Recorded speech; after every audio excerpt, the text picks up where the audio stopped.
Shalom saudara, apa kabar? Jumpa lagi bersama dengan saya Pendeta Simon Cecep Suparman. Senang sekali saya bisa menyampaikan firman Tuhan dimanapun saudara berada. Ya, puji Tuhan kalau kita dalam keadaan sehat. Sebelum saya melanjutkan pemberitaan firman Tuhan, saudara yang belum mensubscribe, silakan saudara mensubscribe channel ini, ya, dan bagikan kepada teman-teman atau keluarga Anda yang belum mengunjungi channel ini, supaya mereka juga diberkati. Dan saudara silakan memberikan komen, ya. Dan saya berharap komen saudara komen yang membangun sehingga yang membacanya juga diberkati. Dan saya berdoa buat kita semua hidup dalam kasih karunia Tuhan. Nah, untuk itu saudara, pada kesempatan ini saya akan membahas firman Tuhan dengan judul mendapat kasih karunia. Orang yang mendapat kasih karunia itu seperti seorang yang mendapat hadiah. Dan saya percaya semua orang, setiap orang pasti suka dengan hadiah. Ya. Bukan saja ketika dia berulang tahun atau ketika dia mendapat prestasi sehingga dapat hadiah. Tetapi ketika kita mendadak mendapat hadiah, pasti kita senang. Nah, kasih karunia itu seperti hadiah. Nah, kita lihat dalam Kejadian pasal 6 ayat 8. Kejadian 6 ayat 8. Dikatakan begini, ini ayat yang singkat tetapi punya kebenaran yang sangat dalam. Kejadian 6 ayat 8, tetapi Nuh mendapat kasih karunia di mata Tuhan. Kalau New King James itu memberi terjemahan seperti ini. But Noah found grace. Ya, kasih karunia bahasa Inggrisnya grace. But Noah found grace in the eyes of the Lord. Nah, luar biasa saudara sekalian. Ya, dikatakan Nuh mendapat kasih karunia. Apa itu kasih karunia? Kasih karunia di sini dalam bahasa Ibraninya ken. Itu diterjemahkan menjadi artinya favor. Favor itu kebaikan hati atau kemurahan hati. Ya. Ken juga artinya grace. Makanya New King James menerjemahkannya anugerah. Ya. Ada yang mendefinisikan kasih karunia atau anugerah itu adalah pemberian Allah yang sangat berharga atau sangat bernilai. Jadi pemberian Allah artinya pemberian dari orang yang jauh lebih tinggi kepada yang lebih rendah karena dari Allah. Pemberian Allah yang sangat berharga atau bernilai yang sangat dibutuhkan. Saya percaya saudara dan saya sangat membutuhkan kasih karunia ketika kita hidup di bumi ini. Ya. Bukan berdasarkan prestasi atau kelayakan si penerimanya. Jadi kasih karunia bukan berdasarkan prestasi atau kelayakan si penerimanya. Kasih karunia adalah pemberian Allah tanpa syarat, yang diterima tanpa harus membayar. Jadi tanpa syarat, tanpa harus membayar. Makanya disebut kasih karunia atau anugerah. Kasih karunia adalah pemberian Allah yang menjawab kebutuhan secara lengkap. Makanya kalau saudara mendapat kasih karunia Allah, kita sudah tercukupi kebutuhan kita. Karena di dalam kasih karunia itu, kebutuhan secara lengkap ada di dalamnya. Nah, ini luar biasa saudara sekalian. Makanya kalau orang Kristen hidup dalam kasih karunia, cukup saudara. Ya. Nah, yang menarik saudara sekalian tidak dijelaskan bagaimana Nuh bisa mendapat kasih karunia. Bagaimana Nuh mendapat kasih karunia? Alkitab tidak menjelaskan.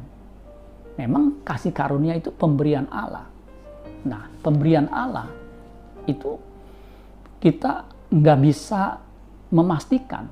Tetapi yang kita bisa pastikan adalah Tuhan ingin memberikan kasih karunia-Nya kepada orang atau umatnya.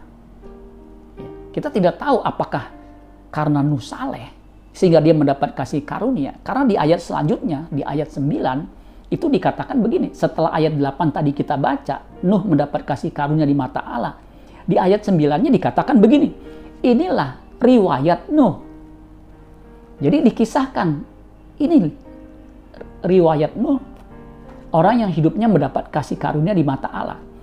Nuh adalah seorang yang benar dan tidak bercela di antara orang-orang sezamannya. Dan Nuh itu hidup bergaul dengan Allah.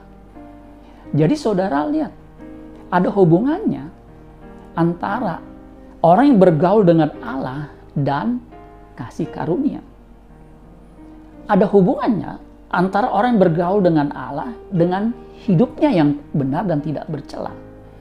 Sehingga sulit untuk dipisahkan antara bergaul dengan Allah yang menghasilkan kehidupan yang tidak bercacat, tidak bercela, hidup yang benar, dan kasih karunia.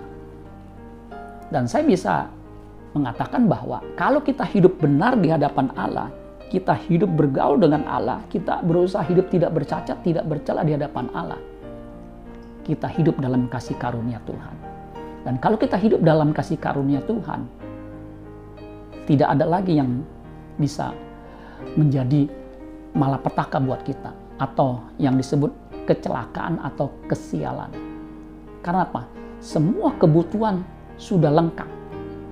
Nah, saudara, yang menarik begini, jangan sampai kasih karunia anugerah Allah itu disalah mengerti.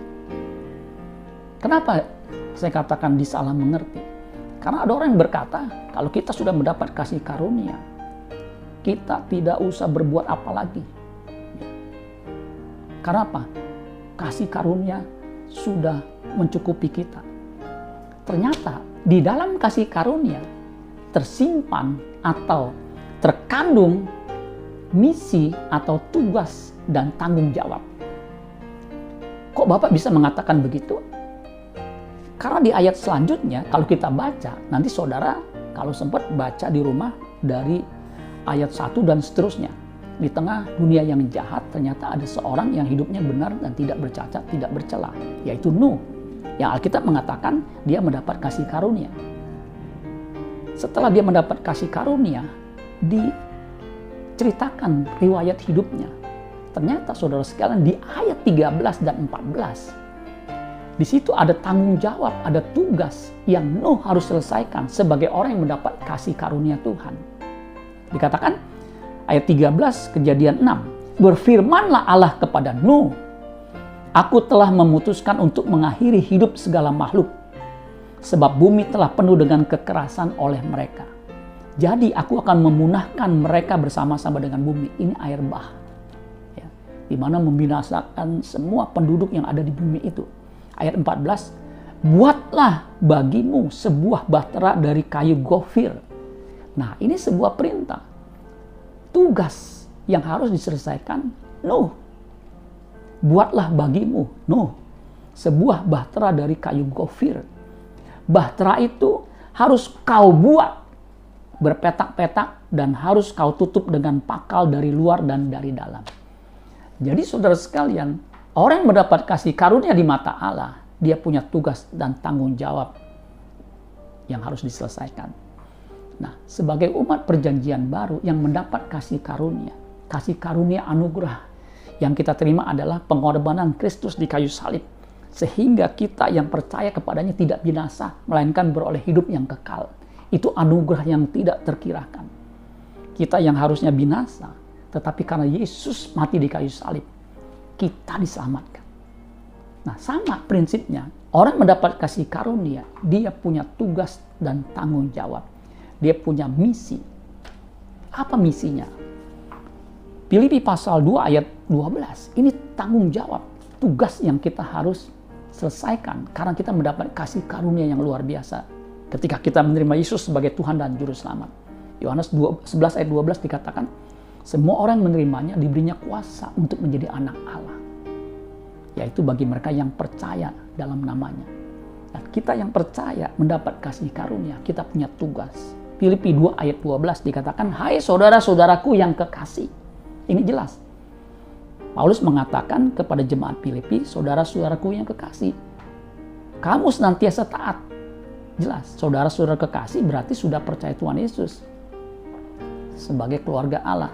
Apalagi dijelaskan kamu senantiasa taat. Senantiasa, bukan Senin Selasa. Selalu taat. Karena itu, apa tugas tanggung jawab kita? Tetaplah kerjakan keselamatanmu dengan takut dan gentar. Artinya sangat serius. Mengerjakan keselamatan dengan takut dan gentar. Bukan saja seperti waktu aku hadir, tetapi terlebih pula sekarang waktu aku tidak hadir.